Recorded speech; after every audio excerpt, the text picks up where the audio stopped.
I'm Dave Sobel, host of the Business of Tech podcast, here again with another bonus episode from the floor of GTIA's ChannelCon.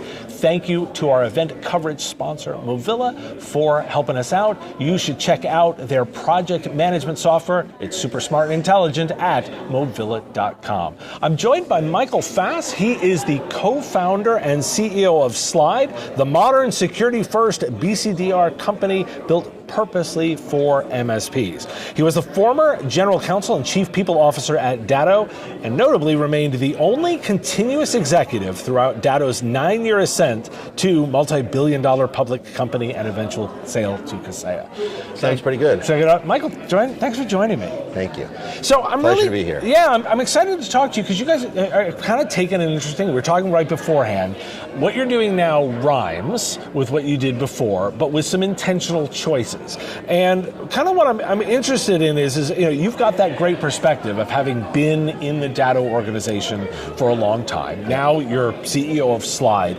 Like, what's the gap that you think is most important that you've identified that you're working on to address with Slide? So,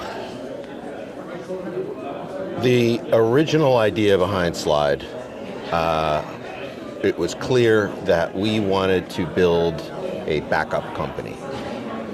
So we are a backup company. MSPs protect data in lots of different places, whether they are for on-premise servers, which is the first product that we've launched here at Slide, but they protect data in Azure native environments, they protect data in SaaS environments like O365 and Google Drive and such. Lots of, they protect data that's best managed on a direct cloud basis. So there's all kinds of different ways that MSPs have to leverage backup to protect data for their end users. We are going to meet them at every stage in that backup journey. And we have no interest in any other products or services. So we're not going to be one of these companies that's everything to everyone. We're going to be focused on being the greatest backup provider on the planet. Now, there's been a trend in be a platform and everything too, and particularly in the MSP space. You're making a conscious choice not to do that. What's your thesis behind that thinking? Jack of all trades, master of none. We want to be the best. We think our products are the best. We think that a lot of the platform plays are not because of a strategy of the founders, but rather as a result of large acquisitions, financial sponsors finding ways to make more profits, which is fine. We're in business for profit, and at the end of the day, we're privileged to be able to take this opportunity to build something that's very important to us. And that's the focus that we want to maintain for a long period of time. Now, I'm also intrigued by, you were chief people officer, and yeah. I think people is the interesting piece about that. Now, you've made two intentional choices with Slide. You offer direct-to-tech support, yes. right? And you offer month-to-month pricing. Yeah. Right? They're bold if you're positioning this from a scale perspective, like a traditional growth playbook might tell you other ways of doing this. And what I actually want to get your sense of is, how do you operationalize that without burning out your team? You're having to put tech people, write with other tech people all the time, and you're potentially putting operational pressure on it from month-to-month pricing. How do you deal with those internal pressures with those choices? At Datto, we were direct-to-tech.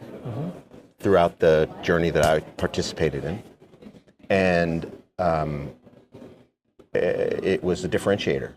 I think that differentiation has degraded. So perhaps I'll ask the follow-on to help you, because what I love about it, and in a way you talk about it, and Austin threw out the idea this is who we are. I find that people that are really good at something and internalize it really well almost don't recognize the thing that they're great at. Maybe, yeah. That the rest of us are trying to understand. It's a bit confounding. Right, and so because you're looking at me why are you asking this? That's because crazy. It makes sense. But there's a certain magic that you've unlocked in the way that you're managing the team around that's clearly driving a level of execution. I'd like to a little bit understand, what is I'm almost describing how do you walk in that sense of you just do it naturally, but give me a little sense of there's got to be a couple of things that you think about that just make so much sense. They're natural, but that I think I want to focus on the way you manage your team. We want our partners, and we call them partners because the customers are their customers, right? So we partner with MSPs to deliver data protection to their customers. Right. So we want our partners to, we want the line to be taught. We want expectations on us to be high. We want to create the conditions where those expectations have to be maintained. And if you're locking folks up into long-term agreements, or you're, or you're reducing a little bit by little bit the quality of service that you're providing, then you're not being a good partner. And so, yes, for us, that's the magic. That's why our experiences in the past have gone really well. And we find that there's not enough of that going on in this channel. And so we wanted to literally bring back the magic. We say that a lot, and it's not a catchphrase. It's what we are. So what I want to know, though, is, so turn that lens not from the partner, but to your employees. Like, what are the things that you're doing, the choice? How do you pick the right people? Or how do you motivate them? Or how do you comp or measure them? Like, it almost, it may be as simple as just describe it, because for you it may be natural, but you have identified a certain chemical composition that is unique because you've done it there and you're doing it again here, that the rest of us are looking going, I'd like to understand what that magic is. Give trust, get trust. Empower bright people. Empower them, give them the tools they need to be successful. Identify people who care about those things. Bring them on the team. Create the environment for them to do their lives' work. Almost every time I post something on LinkedIn, and I do a fair amount of that, it's all about do your life's work. That's one of our core values of the company. And if a person is looking to make an impact and have a career that is important to them as a human being in their own personal development, that's a good fit for the company. We just so happen to have worked with a lot of the people that work at Slide in the past, and they know that we believe in all that stuff, and they believe in all that stuff, so we share values. This is going to be a great question to ask me in 2 years. Okay, and I'll make note, because we will talk again in 2 years, and I'd like to understand that. Get ready, AI-driven project automation isn't the future, it's here today.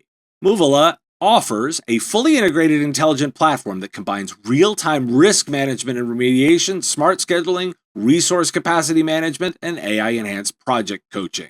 By pulling in data from PSA, CRM, calendars, tickets, and time tracking tools, Movila continuously recalculates schedules, flags delays, identifies overbooked resources, and guides users through fix-it steps, with templated and analytics to improve estimates over time.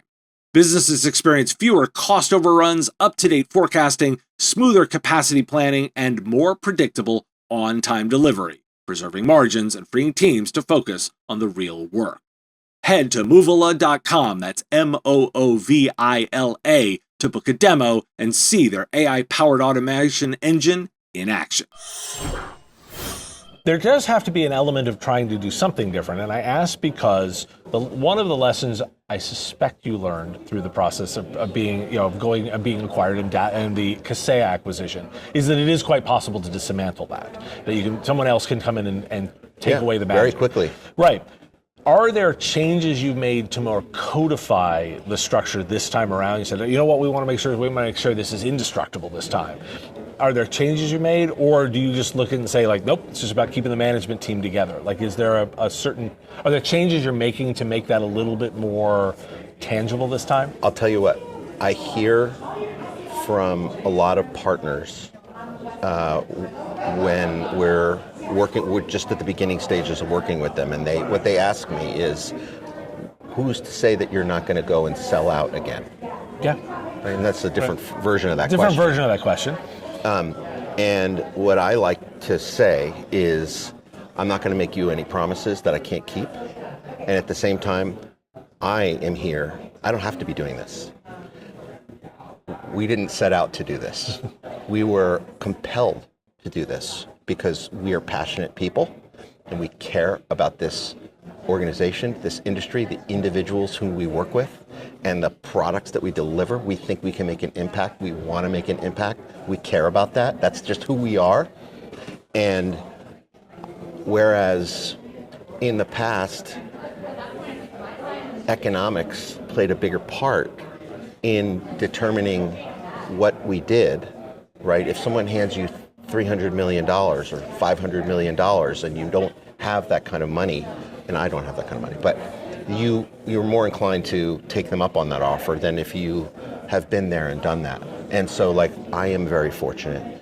Some of the other founders of this business are very fortunate to have benefited economically. And so it's our opportunity to do our lives' work without having that same constraint.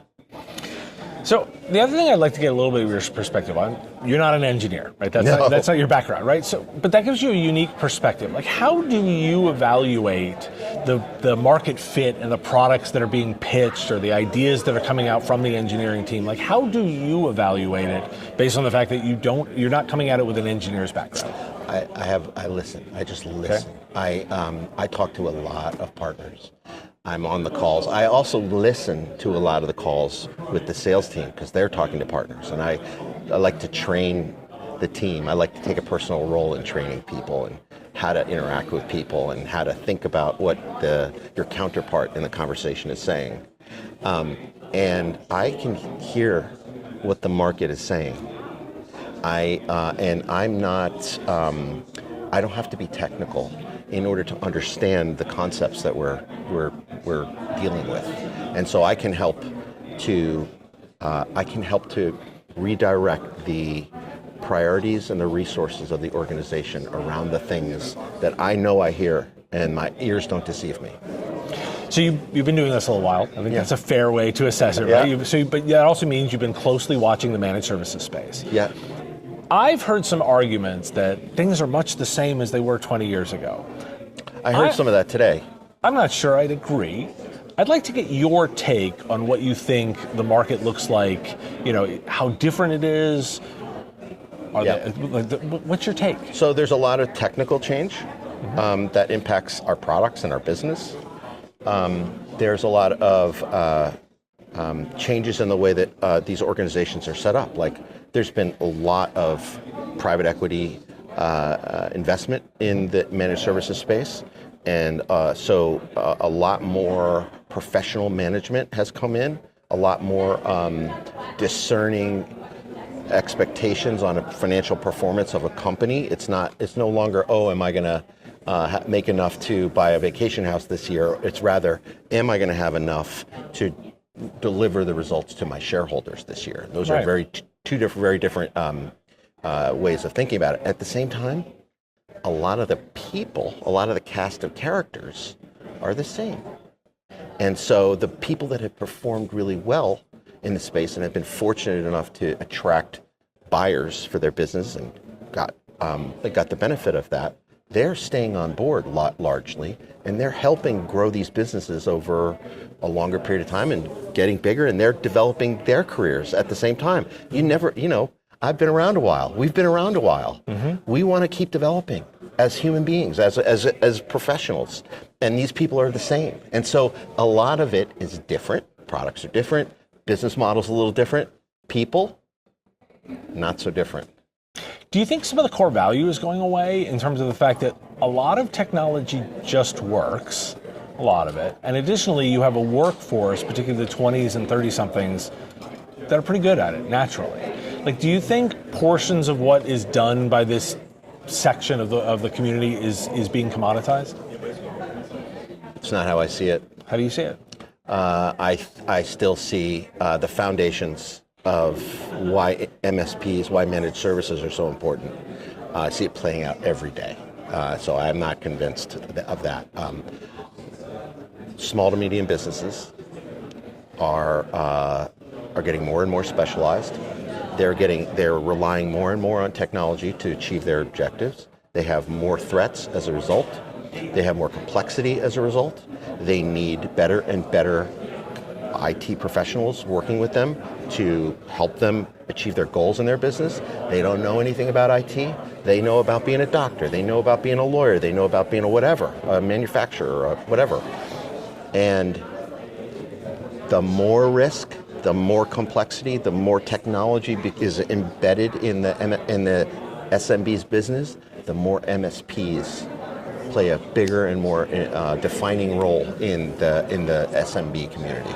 And so that's where we, as a provider of services to these MSPs, so partnering with them so they can deliver best-in-class services to their SMBs that need them more than ever, we have to be on our game, and we have to produce for them, and we have to give them confidence that we are culturally aligned with them.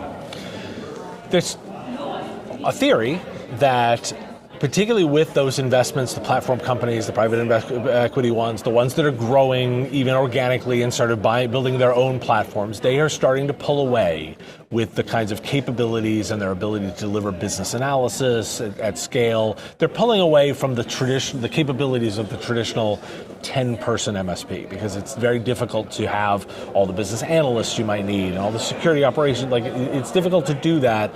And even outsourcing all that is only cobbling it together. Do you view it that way, or do you think the industry is lockstep? Like, how are you viewing the capabilities from a business perspective? It's the law of the jungle. You have it's kill or be killed. I think size is not the differentiator in my view. It's hunger and savvy, and technology is a great equalizer, and having a great staff, being a great partner, being a great service provider to your customers, those things are still the coin of the realm. When the robots take over, those may not be, and who knows what's going to happen, and maybe that will never come to pass, and maybe it will, and we'll all have to live through that.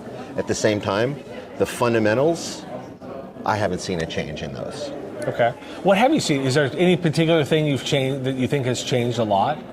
I just think that there is there's been massive consolidation on the vendor side, and so what I do believe you will see is a wave of new companies like Slide and a bunch of others that are better at what they do, that have a better product, that have more modern solutions, that are investing in their products, that are more in touch with their partners and their customers, and are not bottom line oriented. They are be the best you can be oriented, and they're going to win. And so that race is on, and I think it's exciting and dynamic, and we're winning. You mentioned one thing to ask you again in 2 years. What do you think the scorecard of success should be when you and I are sitting down together in 2 years? Like, what are the things that I should be looking for to say this is working? Are we the global leader in backup for MSPs, for MSP delivered IT? Simple. Okay. Well, Michael, I will look forward to having that conversation. Thank you so much. Thanks for joining me. Pleasure. And thank you for watching, and thank you to Movilla. They are our event sponsor. Check them out for their smart project management software at movilla.com. The Business of Tech is written and produced by me, Dave Sobel, under ethics guidelines posted at businessof.tech. If you've enjoyed the show, make sure you've subscribed or followed on your favorite platform. It's free and helps directly. Give us a review, too. If you want to support the show, visit patreon.com/MSP Radio, and you'll get access to content early. Or buy our Why Do We Care merch at businessof.tech. Have a question you want answered? We take listener questions, send them in, ideally as a voice memo or video to question@mspradio.com. I answer listener questions live on our Wednesday live show on YouTube and LinkedIn. If you've got a comment or a thought on a story, put it in the comments if you're on YouTube, or reach out on LinkedIn if you're listening to the podcast. And if you want to advertise on the show, visit mspradio.com/engage. Once again, thanks for listening, and I will talk to you again on our next episode. Part of the MSP Radio Network.